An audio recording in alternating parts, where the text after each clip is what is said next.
കാട്ടാമഴയിലേക്ക് വീണ്ടും കശ്മീരിൽ വിജയം കണ്ട സീറോ ടെറർ പ്ലാൻ ജമ്മുവിലും നടപ്പിലാക്കാൻ കേന്ദ്ര ആഭ്യന്തരമന്ത്രി അമിത്ഷാ സുരക്ഷാ ഏജൻസികൾക്ക് നിർദ്ദേശം നൽകി. ഡൽഹിയിൽ ചേർന്ന ഉന്നതതല യോഗത്തിലാണ് നിർദ്ദേശം.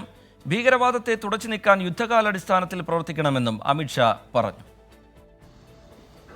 ജമ്മു കശ്മീരിലെ റിയാസി, കത്വ, ടോഡ എന്നിവിടങ്ങളിൽ തുടർച്ചയായ ദിവസങ്ങളിൽ ഭീകരാക്രമണമുണ്ടായ പശ്ചാത്തലത്തിലാണ് ആഭ്യന്തരമന്ത്രി അമിത്ഷാ ഉന്നതതല യോഗം വിളിച്ചത്. കശ്മീരിലെ പോലെ ജമ്മുവിലും ഭീകരവാദം തുടച്ചു നീക്കണമെന്ന അമിത്ഷാ നിർദ്ദേശം നൽകി. ഭീകരരെ അടിച്ചമർത്താൻ മോദി സർക്കാർ പ്രതിജ്ഞാബദ്ധമാണ്. ഏജൻസികൾ ഏകോപനത്തോടെ യുദ്ധകാലാടിസ്ഥാനത്തിൽ പ്രവർത്തിക്കണം. ജമ്മു കശ്മീരിലെ ഭീകരവാദത്തിനെതിരായ പോരാട്ടം അതിന്റെ നിർണായക ഘട്ടത്തിലാണെന്നും ആഭ്യന്തരമന്ത്രി യോഗത്തിൽ പറഞ്ഞു.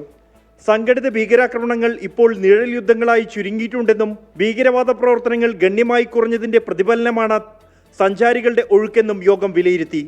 കേന്ദ്ര ആഭ്യന്തര മന്ത്രാലയത്തിൽ നടന്ന യോഗത്തിൽ ജമ്മു കശ്മീർ ലഫ്റ്റനന്റ് ഗവർണർ മനോജ് സിൻഹ, ദേശീയ സുരക്ഷാ ഉപദേഷ്ടാവ് അജിത് ഡോവൽ, കരസേനാ മേധാവി മനോജ് പാണ്ഡെ, നിയുക്ത കരസേനാ മേധാവി lieutenant general Upendra Dwivedi, IB director Tapan Deka, CRPF DG Anish Dayal, BSF DG Nitin Agarwal, ആഭ്യന്തര മന്ത്രാലയത്തിലെയും ജമ്മു കശ്മീരിലെയും ഉന്നത ഉദ്യോഗസ്ഥർ എന്നിവർ പങ്കെടുത്തു. ജൂൺ 29 മുതൽ ഓഗസ്റ്റ് 19 വരെ നടക്കുന്ന അമർനാഥ് തീർത്ഥയാത്രയുടെ സുരക്ഷാ തയ്യാറെടുപ്പുകളും യോഗം ചർച്ച ചെയ്തു. 24 ഡൽഹി.